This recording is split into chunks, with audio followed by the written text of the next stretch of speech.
For section 3 of pre-algebra, we're going to talk about properties of algebra that allow us to write equivalent expressions. So first we have the commutative property. This works for addition and multiplication, but not for subtraction and division. So with commutative property, the order of terms does not matter. In our example, you can see whether you add 7 plus 5 or 5 plus 7, you're going to get 12. And that applies with variables as well. And with multiplication, 3 times 8, 24, is the same thing as 8 times 3. And again, variables that applies to. Whereas the associative property is all about the grouping of terms. So where you see parentheses or brackets, it doesn't really matter if we put them around the first two terms or the last two terms, you're still going to get the same answer between addition or multiplication. So here we see the parentheses are surrounding the 2 plus 3, but on the other side they surround the 1 plus 2. But it doesn't matter because no matter which problem you do first, you're going to end up with the same answer as the other problem. And that's what associative means.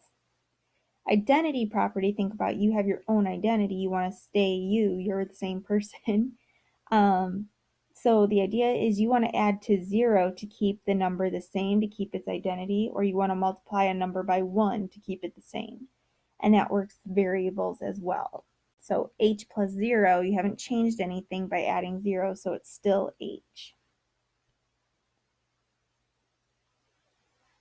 An inverse property, inverse is like to undo something. We'll use that a lot with solving equations, but in simple terms, it means to cancel a term.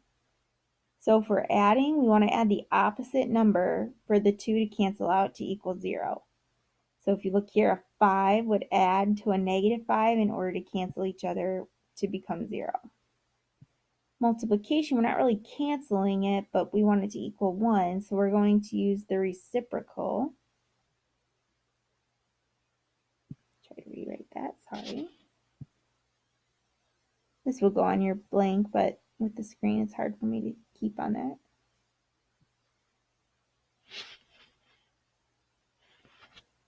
Okay, and so a reciprocal is when you flip a fraction. So 2/3 can multiply by its reciprocal of 3/2. Notice we flip-flop the two numbers, and that will always equal 1. And that's the same idea here with the whole value n. Remember, a single n is the same thing as n over 1, so we flip it to be 1 over n using that inverse property. The zero product property is one of the easiest. If you multiply by 0, it will always equal 0. Doesn't matter if it's a number, a variable, or a whole set of terms multiplied by 0, it's going to equal 0. And then the distributive property says that you want to multiply an outside term, so in this example, the 3, by each term inside parentheses, brackets, some sort of grouping symbol. So the idea is to take 3 times the x, 3 times the negative 6, to come up with two new terms for an equivalent expression. We have a couple more properties. Reflexive just says that a number will always equal itself, or a term, because it could be a variable. So 10 is always going to be 10, 0 is always 0.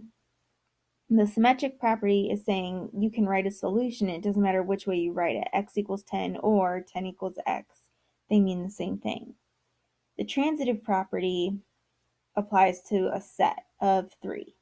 So if one variable is 4, in this case x, and another variable y is 4, if they're both 4, that means they have to be equal to each other.